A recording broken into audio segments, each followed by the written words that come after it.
we have a question from someone who lost a loved one recently, someone that was very close to them, and they're having trouble getting back into the gym. And I tried to do this video from the beach, but the beach was just simply too loud with all the waves and the wind and everything else. So I'm doing this from this little Airbnb that I got while I'm here on my trip. So to get to the question, basically the person's saying that they have this depression that's associated with the loss of this person, and they're having trouble just getting back to the normal routine that they were used to prior to that death happening. And the basic question simply boiled down to, have I ever lost someone? Has it affected my training? And how did I get back to the normal routine that I was used to? And so first off, thanks for the question. And you'll remain nameless as you requested, And as far as like a death, most of you, maybe some of you guys know from different videos I've talked about it, but my mother passed away the day that I got my black belt, which is kind of a weird, bittersweet moment. And even stranger than that was that in March of that year, I have a journal entry that I wrote this down because it freaked me out so much. In March of 2011, my mother passed away in July of 2011. In March of 2011, I had a dream that my mother passed away when I got my black belt. It's so freaky, so weird. And I actually wrote it down in a journal. And just because I keep a journal, just anytime I have just weird thoughts like that, like just random stuff that pops up in my head, good or bad, I write it down. And I wrote it down. And then it was so freaky because it happened. The day that I was promoted, Hanato came up to me. He, gave me my black belt, tied it around my waist. And he looked at me and said, "I'm sorry." And, gave me a little bit of hug. And I turned and looked at my buddy who came walking towards me, and he gave me a big hug. And he started just hugging me really closely, tightly. And he was crying a bit. And he said, "Man, I'm so sorry." And, as soon as he said that, I knew what it was. My mother had been sick, and that was just it. It was the last time, And I just fell to my knees. And you just like someone just took the floor out from under you. And, that threw me just for a loop, because my mother was the person I was closest to. And to understand about who my mom was, my mom went from this person who, when I was younger, she was an alcoholic. And she went from just drinking, and basically everything was falling down around her. And then she said that one day, while we were all getting separated because, the state had deemed her unfit to be a parent, right, kind of thing. One day she said she was driving, and God told her to stop drinking. Whether that was God, whether that was subconscious intuition, whatever it might have been, right? She stopped. She never drank again. She just quit. That was it. She's like, no more. And, she proceeded from there to pick herself up and get her life together. And we went from, at that point, when she got us all back together, we were living in an apartment, like a 1-bedroom apartment, about 500 square feet or so. And I was sleeping in a reclining chair, and all of my toys could fit in like a little bitty bucket. And we went from that to slowly she worked herself up, and at the end, like, she had bought herself a house, and she had a pool in the background because she loved water. I'll talk about that in a minute. And so this was a person where this was first off my parent that I felt closest to, and also with that, I had a deep level of respect for her, for the way that she manipulated her life. She chose not to be beaten by the things that were given her. She chose to pull herself back up and fight back, right? So I had a deep amount of respect for that. And so when she passed away, it was awful. It was just the worst. I felt terrible. And me getting back to my normal routine was a little difficult because I felt like in such a funk. Now, for me, training is the way that I actually get through most stuff. Like, that's typically, I train more when I'm stressed out or when I'm sad, because it's like, that's the way that I get rid of it. It's like the way I dump my stuff out, right? And so for you, I'm not sure why that's not it, right?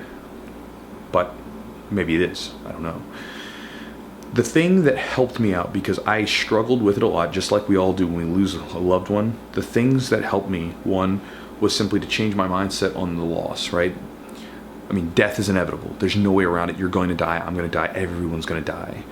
But the relationships that we have with people, the relationships that are so meaningful that they leave a void in us when they're gone, those are so few and far between. And so for me, like, the way this happened was I was thinking about my buddy who has no relationship with his mother. They don't like each other, and it's terrible, right? He never got to experience that love that I got to experience from my mom. And so I could sit around and boo-hoo and be upset about it, or I could be blessed, or be thankful, rather, that I had this person who loved me and pulled herself up and then taught me so much, right? I had that. It didn't last as long as I wanted to, but I still had it. And so instead of always thinking about the negatives, I switched my mindset, and I would just think about positives all the time, all the time, all the time. And I kept a picture of us with me pretty much at all times. There's a picture of my mom and I where the San Francisco, the Golden Gate Bridge is behind us, and we're sitting there on like some grassy area. I'm probably like 2 or 3 at the time. I have a can of root beer with a straw hanging out of it, and I'm just grinning from ear to ear, probably because of all the sugar. And she's behind me laughing, right? Just this big smiley moment. And for me, that picture symbolized like, man, we were happy and things were good, and she loved me and my sisters and everyone. She was such a good person, and I would keep that photo on me. And whenever I would want to go south, whenever I would want to be like, man, things are so terrible and I miss her so much and whatever, I would open up that photo and I would just start to think about all the cool things that we did together and all the times that, you know, we butted heads and just all the good stuff that, you know, made me love her for who she was and made me so thankful, and that I felt blessed to have that in my life, right? That helped. And then the other thing that I did, which helped a lot, was doing some sort of ritual for closure for me, right? So one of the things that I was really upset about that kind of kept coming through my brain was when I was younger, my sort of dream, if you will, like one of my dreams was to become someone successful, right? Where I would have enough money to take care of my mother, right? So that I could just buy her house, and so I could, like, you know, take her to trips and do all kinds of stuff with her. And she loved the beach, she loved water, you know, she doesn't matter if it's a pool, if it's an ocean, if it's anything like that, she loved water.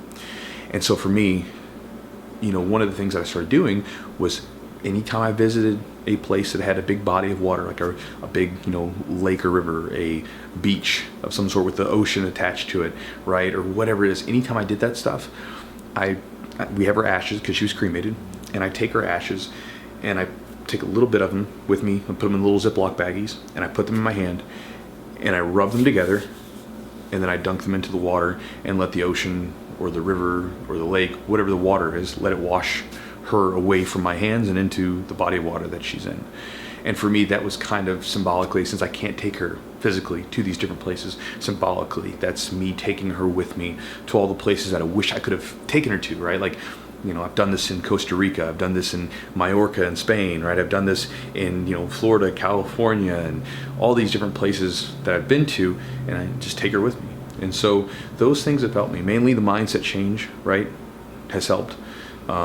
In making sure that I keep my mind in a good, better place, right? Because death is inevitable, and we're lucky to have the people that we have who have left these deep imprints on us in a positive way. We're so lucky to have those people. And so I focus on that stuff more. And then the little ritual of just having something that, you know, it's for no one else but me, it gives me closure. You may consider doing something like that, whatever it might be. Something, you know, to me, it's like something that's a shared experience that I wish I could have had with her, but since I can't, I do this instead.